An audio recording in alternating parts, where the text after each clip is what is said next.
आदि स्टूडियो के मोअज़्ज़ज़ नाज़रीन, अस्सलाम वालेकुम। सबसे पहले वीडियो को लाइक कर दें और अगर आप हमारे चैनल पर न्यू हैं तो चैनल को जरूर सब्सक्राइब कर दें और बेल आइकन को दबाना मत भूलें ताकि जब भी हमारी वीडियो अपलोड हो आपको सबसे पहले उसका नोटिफिकेशन जा सके। तो चलिए चलते हैं वीडियो की तरफ। मोअज़्ज़ज़ नाज़रीन, आज की हमारी वीडियो का टॉपिक है दुआ की कबूलियत के औकात। वीडियो स्टार्ट करने से पहले मैं एक चीज़ बता दूँ कि मैंने दुआ के मुतालिक 2 पार्ट्स ऑलरेडी अपलोड कर दिए हैं।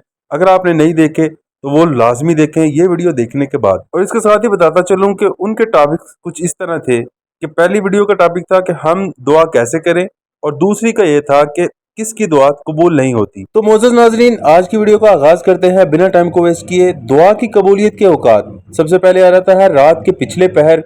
नबी सल्लल्लाहु अलैहि वसल्लम ने फरमाया, हमारा परवरदिगार बहुत बुलंद बरकत वाला है।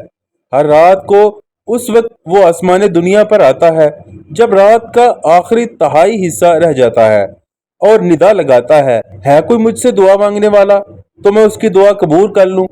है कोई मुझसे मांगने वाला तो मैं उसको अता फरमा दूं। है कोई मुझसे बख्शिश मांगने वाला तो मैं उसको बख्श दूं। सही बुखारी 1145। इसके बाद आ जाता है मस्जिद में नमाज का इंतजार।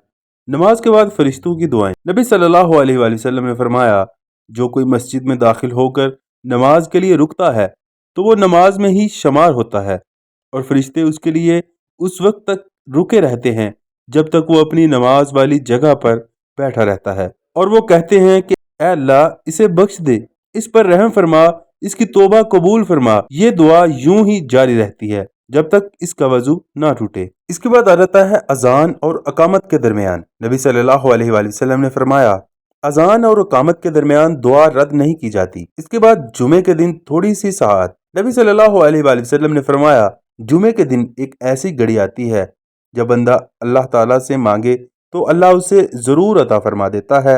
सहाबा रज़ी अल्लाह ने पूछा, वो कौन सी सआत है? आप सल्लल्लाहु अलैहि वसल्लम ने फरमाया, अकामत से लेकर नमाज के इख्तिताम तक, यानी दौरान नमाज। इसके बाद आ जाता है हज और उम्रा में। नबी सल्लल्लाहु अलैहि वसल्लम ने इरशाद फरमाया, हज और उम्रा करने वाले अल्लाह के मेहमान हैं। अगर वो अल्लाह से तौबा करते हैं तो अल्लाह उनकी तौबा कबूल करता है और अगर वो मगफिरत तलब करते हैं तो अल्लाह उनको माफ़ी दे देता है। मुअज़्ज़ज़ नाज़रीन, इसके बाद आ जाता है सफ़र, मार्का जिहाद, अज़ान व इकामत। नबी सल्लल्लाहु अलैहि वसल्लम ने इरशाद फरमाया, दुआ की कबूलियत के लिए वक्त तलाश करो। लश्करों के टकराने के वक्त, नमाज की अकामत के वक्त और बारिश के नज़ूल के वक्त। मुअज़्ज़ज़ नाज़रीन, इसके बाद योम अरफा की दुआ। नबी सल्लल्लाहु अलैहि वसल्लम ने फरमाया, सबसे बेहतर दुआ अरफा वाले दिन की है। सजदे की हालत में नबी सल्लल्लाहु अलैहि वसल्लम ने फरमाया, बंदा अपने रब के बिल्कुल करीब सजदे की हालत में होता है, लिहाजा सजदे में खूब दुआ किया करो। तो मुअज़्ज़ज़ नाज़रीन, नमाज फर्जी हो या नफली, नमाज के सजदे में सजदे की दुआ ही पढ़नी चाहिए। अलबत्ता वैसे ही सजदा करके आप अपने अल्फाज में या मसनून दुआएं भी पढ़ सकते हैं। मुअज़्ज़ज़ नाज़रीन, दुआ की कबूलियत के औकात में कुछ पॉइंट मैंने आपके सामने बयान किए। उम्मीद है आज की वीडियो आपको इंटरेस्टिंग लगी हो और कुछ आपने इससे सीखा हो। अगर वीडियो अच्छी लगी तो वीडियो को जरूर लाइक कर दें और जो भी अभी तक चैनल पर नहीं हो, चैनल को सब्सक्राइब नहीं किया तो चैनल को जरूर सब्सक्राइब कर दें। और मैं सुजेस्ट करूंगा, इसके 2 पार्ट्स ऑलरेडी अपलोडेड हैं, आप उनको जरूर देखिएगा। अल्लाह पाक से दुआ है जो मैंने सुनाया और जो आपने सुना, अल्लाह हमें उस पर अमल करने की तौफीक अता फरमाए। आमीन। जज़ाकल्लाह।